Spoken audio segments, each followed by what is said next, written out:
German Chancellor Angela Merkel travels to Beijing to discuss economic and political challenges. Hello, I'm Anand Naidu, and this is The Heat.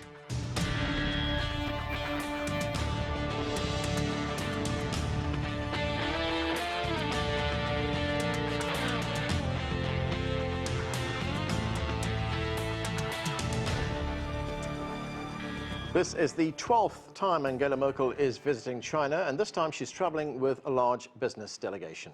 Chinese Premier Li Keqiang officially welcomed the German Chancellor at the Great Hall of the People in Beijing. After the welcome ceremony, the two leaders discussed a number of issues, including bilateral trade and the global impact of the U.S.-China trade war. Merkel then met with Chinese President Xi Jinping, who pledged China's continued commitment to opening up its market to foreign businesses. China has been Germany's biggest trading partner since 2016. For more on China-Germany relations, let's bring in our panel. Joining us from Beijing is John Gong. He's a professor of economics at the University of International Business and Economics. Also with us from Brussels is Shada Islam. She's the Director of Europe and Geopolitics with Friends of Europe, an independent think tank. Here in our studio, Sourabh Gupta is a resident scholar with the Institute for China-America Studies, and Paul Hockenaus is an author and journalist based in Berlin. Thank you to all of you for being with us. John Gong, let me start with you. This is a pretty big delegation that Angela Merkel is traveling to China with. She's met with President Xi Jinping. What are expectations? What do you think will come out of these meetings? Well, my guess is that President Xi and other leaders in China are talking to Merkel about the implications of the Sino-U.S. trade war, talking about the defense of the multilateral trade governance system, and also talk about bilateral investment and trade relations between China and Germany. And I think Germany has a lot of business interests in China. It's one of the largest, it represents the largest investment, foreign direct investment here in China, and also the trade between China and Germany is very sizable, about over 200 billion US dollars. So Germany is a very important partner for China. John, is there much room for expansion in this trade relationship? Yes. Well, I think the European Union has always been China's largest trading partner, and Germany represents the largest member of the European Union. And besides trade, there's also increasing investments on both sides, actually, with increasing investments from China in Germany. Chinese companies also trying to acquire more assets and companies in Germany. At the same time, German companies' operation here in China is also expanding. German cars are selling very well, especially the luxurious brands for companies like Mercedes-Benz and BMW. They are doing great these days in China. All right, let me bring in Shada Islam. She's in Brussels. Shada, this visit comes at a very crucial time for Germany. There have been these warnings that Germany could fall into a recession very soon. So how important is this visit for the German leader? Very important indeed, Anand, and I would say important for Germany, but also important for the European Union. When Germany slows down, the rest of the European Union slows down too, in economic terms. So this is very important. And I, in a sense, see Angela Merkel's trip as a kind of a foretaste of how the European Union, the 27 or 28 countries, depending on what happens with Brexit, will deal with China. Because as you know, here in Brussels, we're in the midst of a leadership change. There'll be a new European Commission president, a new team of European commissioners, new members of European Parliament. So Merkel's visit, her meetings with Li Keqiang and Xi Jinping will really set the tone, the agenda for how the rest of the European Union will engage with China also in the coming years. And it's important what John has said. The focus is very much on the economic issues, the economic concerns, overarching concern about Germany's slowdown. That's not just because of the U.S.-China trade war. I think that's a big factor, but there's also uncertainty about Brexit, and you know Germany and Britain are major partners when it comes to trade. So that's why this is an important visit, and I think she'll be talking about the investment treaty, the bilateral EU-China investment treaty, but also we've been told that she'll be talking about the multilateral trading system and the perilous state, if you like, of the World Trade Organization, which the European Union is really very worried about.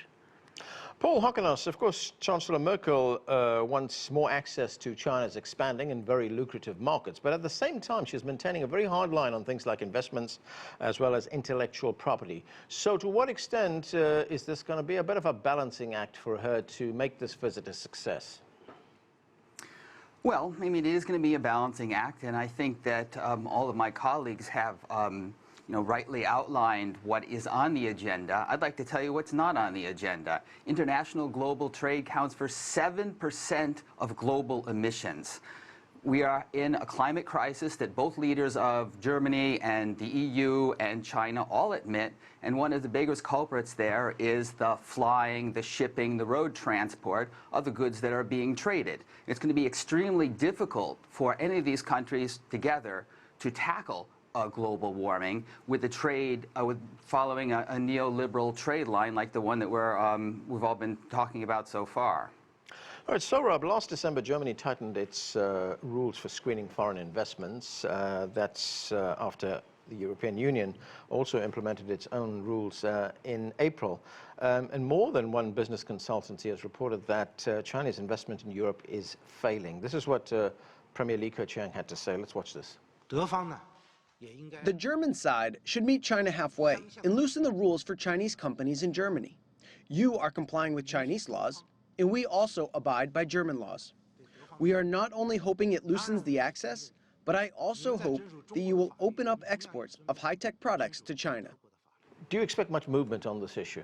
Yes, I actually expect movement on this issue. This has been a very significant priority of the Americans, and also it's not been talked about as much. It's a very significant priority for Germany and for the European Union. You know, for the first decade of the 20th century, China did make overseas foreign investments. It was small investments. It was mostly greenfield investments.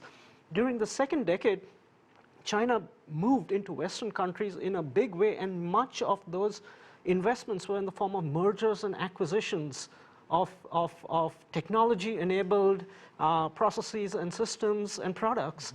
And this created a lot of anxiety. One is, of course, these are crown jewels of advanced manufacturing which are being purchased. It's fine if they're being purchased, but the fact of the matter is that if a German company wanted to purchase these in the Chinese marketplace, a Chinese company, it could not go and it could not purchase a Chinese company which had those same technologies and products. And there was this feeling that this is a very tilted playing field, and what is needed now is that China liberalize its investment regime. That's why we are having the negotiations on the comprehensive agreement on investment between the EU and China. And it is in this area that I think the Germans will be pressing China hard. It is mostly for China to give and come up to advanced country standards in terms of liberalization of its investment regime. But China will also demand in that case that when investment screening of Chinese companies happens who want to purchase German companies, that it must at least be done on a fair basis, and that prejudices and other elements should be kept. Which is something that Premier Li Keqiang addressed in that Yes. statement there. John Gong, on the issue of liberalizing the investment environment in China for countries like Germany, Chancellor Merkel, we know, has called for equal market access for both countries. And President Xi said at his meeting with the German Chancellor, with the German leader, that China will match its words with its deeds to expand opening up. He said China's opening up is gradually extending from the manufacturing sector to financial and service sectors. So, John, where do you see this going?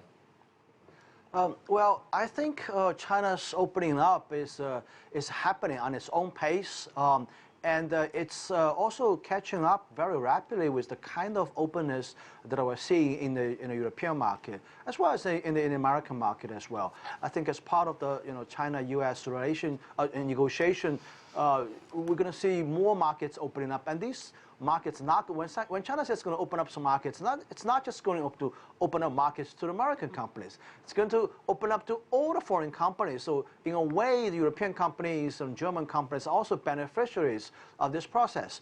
So, so I think we're going to see more and more markets here in China being open. I think what's interesting, especially in the service sectors, as you mentioned, especially in the financial markets, I think think some of the German banks here operating in China are quite successful, and they're expanding very fast.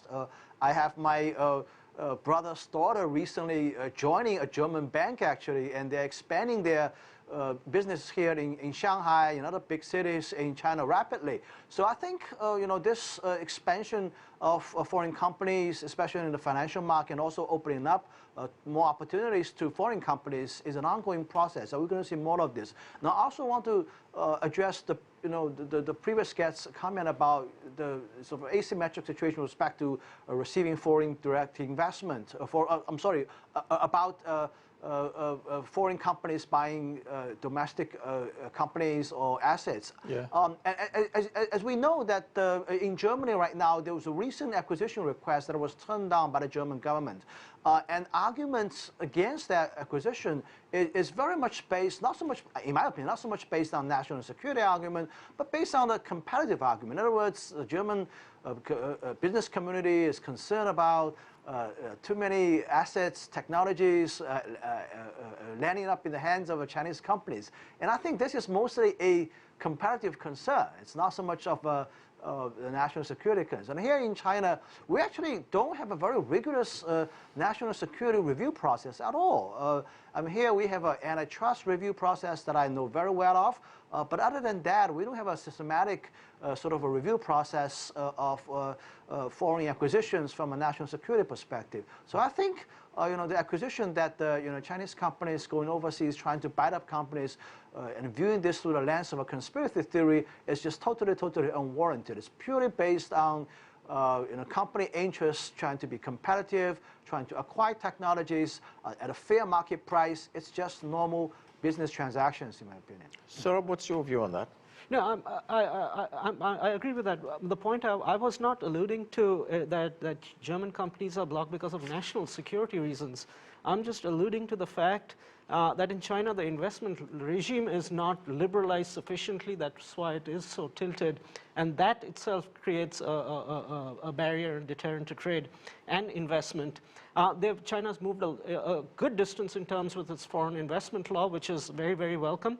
But there are very significant issues involved out here with regard to state aid, industrial subsidies, and how that is skewing the marketplace. And this is a long and difficult conversation to be had both bilaterally and at the WTO level, where it has just been initiated.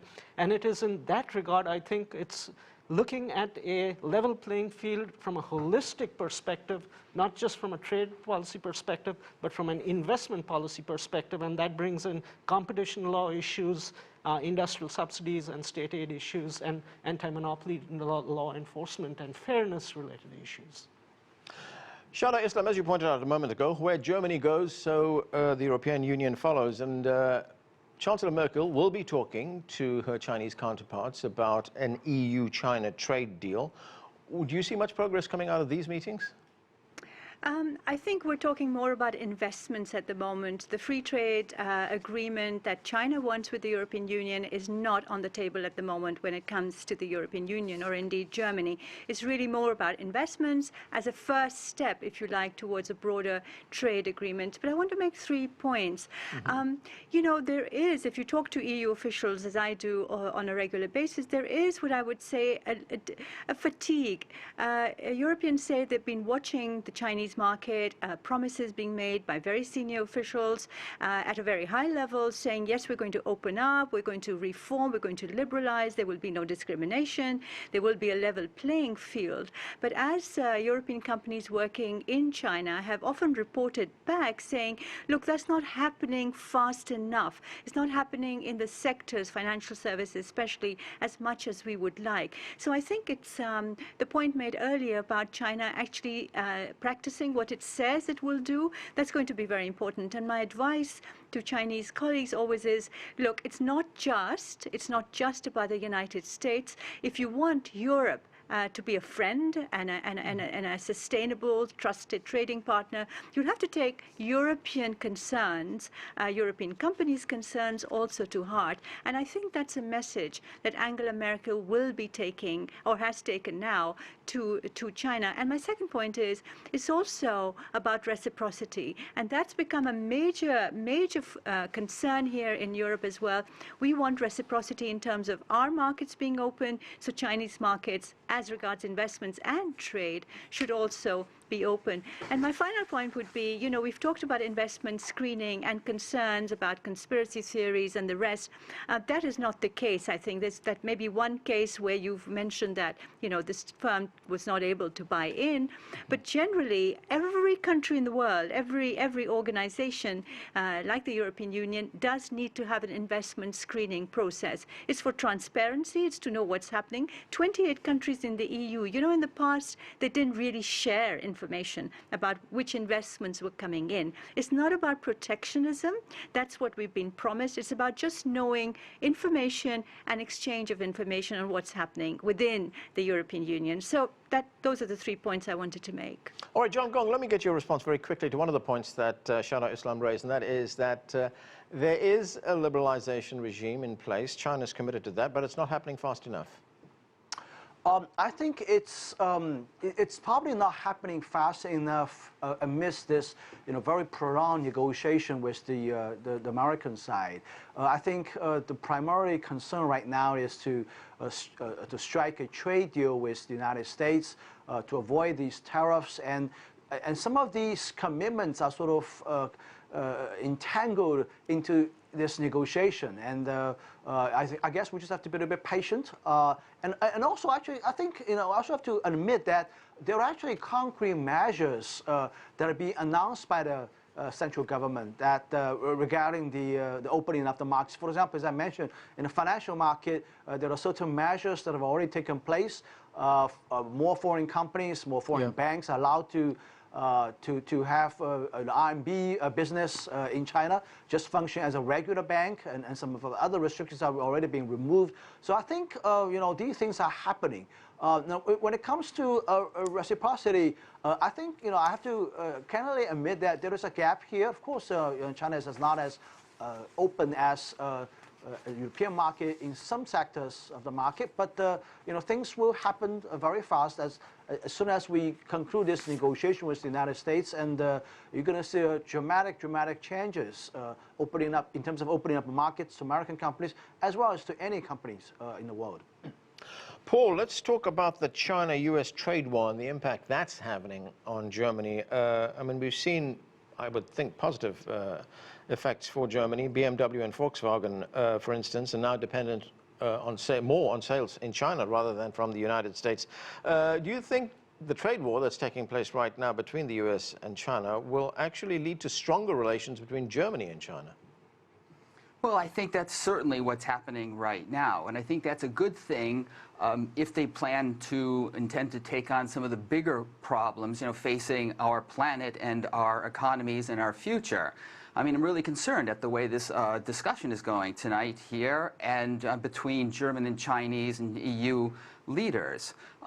We all recognize that we're facing an existential threat with climate, and the most populous country on Earth, China, is the biggest emitter of greenhouse gases. The European Union is a third. The trade between them is a large part of this. But we're not hearing any talk at all about ways to address this, either by limiting the international trade or finding a way to trade that is zero emissions. Why do you think there was an omission? Why this was omitted from the agenda? I think there'd I really can't say. I mean, the leaders of both countries acknowledge, unlike President Trump, that the climate crisis is an enormous priority, that it's, they recognize the findings of scientists across the world. But nevertheless, there's a disconnect between climate on the one hand and international trade on the one hand, and the same thing goes for economic growth. I mean, we cannot have economies continue to grow the way that they are and ever hope to bring emissions under control. So these are simply two taboos. They just haven't gotten around to thinking of being able to think about these topics in such a way. Sourabh, getting back to the trade war, it is having an impact. Sorry, go ahead, Shada. Paul, climate change is very high up on the EU-China agenda. There are working groups being set up. They talk about these issues very much. I agree with you that it's perhaps not as high up on the agenda at the moment between Merkel and the Chinese leadership at the moment. But behind the scenes, a lot is being done. The EU-China summit on the 9th of April had a statement made on climate change and how these two, the EU and China, are working together to reduce emissions and the commitments being made to greener trade. So I think it's happening, but I agree with you that it's perhaps not happening visibly enough at the moment. Sourabh, getting back to the trade war and its impact globally, it is a concern to the German Chancellor. She pointed that out at a news conference. Let's watch this. We have both, the Chinese Premier and I, have a basic interest in our economy showing that we are jointly progressing, but that we also are bound to a multilateral system. And we want to continue to develop this multilateral system, and we hope it manages to bring the negotiations with the United States of America to an end. That would be good for all of us. So what are the primary concerns here for Germany? The primary concern, both Germany and China have been great beneficiaries of globalization. They are very dynamic exporters. The multilateral trading system has provided that foundation on which they have grown through exports. And that multilateral trading system obviously is facing challenges, and very precise challenges, right at the WTO. The WTO's rulebook needs to be improved to bring in issues like industrial subsidies, bring in investment into a full-fledged discussion on investments in the multilateral arena beyond just trade facilitation. And China has a lot to give, has much to do in this regard. But we have to remember, too, if China has to give a lot on industrial subsidies, the EU also needs to give a little on agricultural subsidies. It cannot be that it's just a one-way bargain where China has to do all the heavy lifting. But regardless, getting back to your main point, the second area where there is significant work to do is the appellate body of the WTO is really on the basis, about to crumble. Dispute settlement mechanism at the WTO is the crown jewel, I would say, of multilateralism, particularly trade multilateralism. They have to find workarounds. The EU, China, and India did put out a common paper on position at the WTO on this earlier this year. But with a US veto continuing, not much is happening. So we have to find alternative workarounds. The EU and Canada have an That's the US veto and the appointment of new judges. Exactly. Yeah. Canada and the EU have a workaround with regard to how they would go ahead with dispute settlement in a multilateral context. It's time to bring other big players also on board, including China, so that in some way, shape, or form, WTO multilateral dispute settlement can proceed. But it is generally this challenge, not just purely just WTO issues, but this larger issue of protectionism and block-based systems, potential for block-based systems, which hark back to the 1930s, which is really an issue we should be fearful about. John Gong, China, of course, is trying to counter rising protectionism as well as anti-globalization sentiment that we're hearing around the world. What is China doing about that? How does a visit like this help that effort? Well, I think the most important issue, in my opinion, is with respect to reform at WTO. And I really suspect that President Trump is about to, totally abandon the WTO. Several weeks ago, I think back in August, sometime back in August, the White House issued a memorandum, essentially saying that the United States is going to stop recognizing, some of the some of the developing country status that have been accepted for many years at WTO. So the United States is going to take unilateral actions to refuse to recognize these countries' developing economy status and treat them as developed economies. And so essentially it's entirely ignore the set of rules at WTO. This is all unilateral actions on the part of the Trump administration. So I think how to go about working with the European Union and other countries to reform WTO such that WTO can be saved. I think WTO is right now facing an existential challenge right now, and mostly the challenges from Washington, D.C. Right. Shada, one final point, and that is Germany will assume the presidency of the European Union in 2020. It's a rotating presidency. It would like to crown this with a China-EU summit. Do you see that happening? Oh, yes. I see that happening. I mean, an EU-China summit will probably be held in Germany. I mean, every EU presidency has the option of hosting it. I mean, sometimes they do it in Brussels just because it's more convenient. But I see that happening, and I see that happening in a big way. I think it's very important. But all will also depend on what the world looks like next year. You know, we are in the midst of fierce debate on Brexit. We're in the midst of a U.S.-China trade war. The U.S., by the way, is also being very tough and with the European Union on trade as well. So that is a big concern for us. But I wanted to say also, it's very important that we talk about the WTO reform, but that's sometimes easier said than done. You know, this is a very complex machine with the appellate body, the dispute settlement system, all the different rules and regulations that are built in and which have really worked to promote free trade so far. I mean, despite what Paul has said about the impact on the environment, where I share his concerns. But so far, everyone has benefited from that. And China joining that in 2001 was a big leap forward in China's reform program. What we have at the moment is a system that has broken down, that has broken down. And I would say we will have to rethink many things. And I think the WTO can be saved, but in a very different manner. And I think we're heading towards, well, we already have regional trade agreements, but we're heading towards plurilateral agreements rather than consensus-built agreements where everyone opts in. And I think that's the way forward to kind and safeguard what's left of the WTO system. Where countries work together on areas and sectors where they have a lot in common, regulatory as well as just on tariffs, etc. And then other countries, as they progress, opt in. And this will get rid of some of the dilemmas and conundrums around issues like, are you a developing country or are you not? Right, and we are going to have to leave it there. Thank you to all of you for being with us. That is it for this edition of The Heat. We invite you to listen to our podcast. We're covering stories from around the world in a bit more personal and candid manner with our guests and correspondents. Just look for The Heat podcast on our website, america.cgtn.com. I'm Anand Naidu in Washington, D.C. Thanks for watching.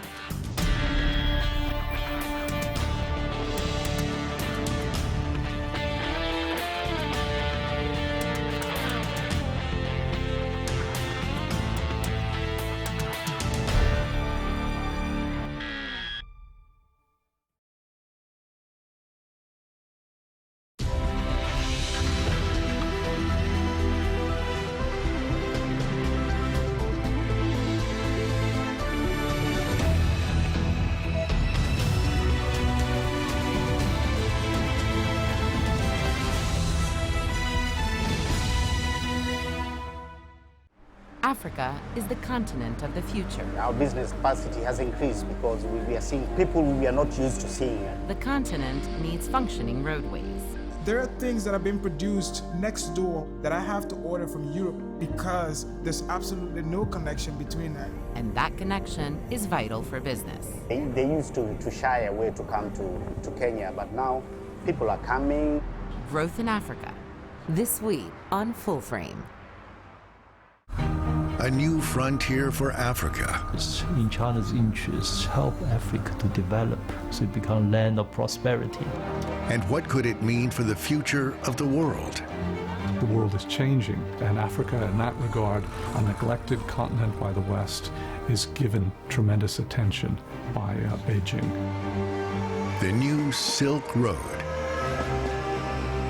This week on Big Story.